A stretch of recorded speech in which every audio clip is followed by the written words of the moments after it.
Social मीडियावर तलवार फिरवून दहशत माजवणाऱ्या तरुणावर नंदुरबार शहर पोलिसांची धडक कारवाई।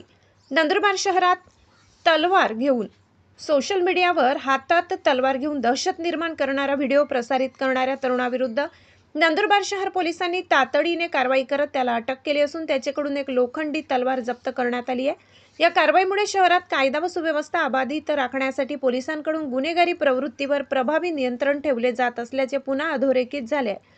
पोलीस अधीक्षक doctor Ashwini Sanap, upper police अधीक्षक आशिष कांबळे यांच्या मार्गदर्शनाखाली तसेच उपविभागीय पोलीस अधिकारी हनुमंत गायकवाड यांच्या सूचनेनुसार नंदुरबार शहर पोलिसांकडून विशेष मोहीम राबविण्यात येत आहे। त्याच मोहिमेअंतर्गत 1 ऑगस्ट रोजी रात्री सुमारे 8 वाजेच्या सुमारास हलवाई गल्ली परिसरात एक तरुण हातात लोखंडी तलवार घेऊन फिरत असल्याची तसेच त्याचा व्हिडिओ सोशल मीडियावर व्हायरल करून नागरिकांमध्ये भीतीचे वातावरण निर्माण केल्याची गोपनीय माहिती गुन्हे शोध पथकाला मिळाली। माहिती मिळताच पोलिसांनी घटनास्थळी धाव घेत संबंधित तरुणाला ताब्यात घेतले।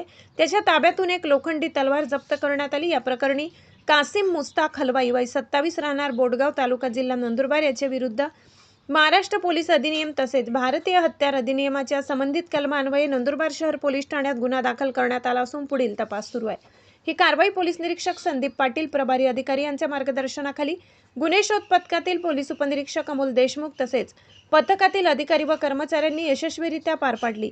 दरम्यान नंदुरबार शहरात विनापरवाना घातक हत्यारे बाळगणारे तसेच चोरीचा माल खरेदी विक्री करणाऱ्या विरोधात पोलिसांनी विशेष मोहीम सुरू केली असून अशा प्रवृत्तीवर कठोर कारवाई केली जाणार असल्याचा इशारा देण्यात आलाय। नागरिकांनी सोशल मीडियावर प्रसिद्धी मिळविण्यासाठी किंवा दहशत निर्माण करण्याच्या उद्देशाने घातक शस्त्रांचे प्रदर्शन करू नये। अशा प्रकारचे कृत्य गंभीर गुन्हा असून सार्वजनिक ठिकाणी कोणीही बेकायदेशीररित्या घातक शस्त्र बाळगत असल्याचे किंवा अशा प्रकारचे व्हिडिओ सोशल मीडियावर प्रसारित होत असल्याचे आढळल्यास तात्काळ 112 क्रमांकावर किंवा जवळच्या पोलीस ठाण्याशी संपर्क साधावा असे आवाहन नंदुरबार शहर पोलिसांनी केले आहे। महाआशापुरी न्यूजसाठी मुख्य संपादक लाला चव्हाण यांचा रिपोर्ट।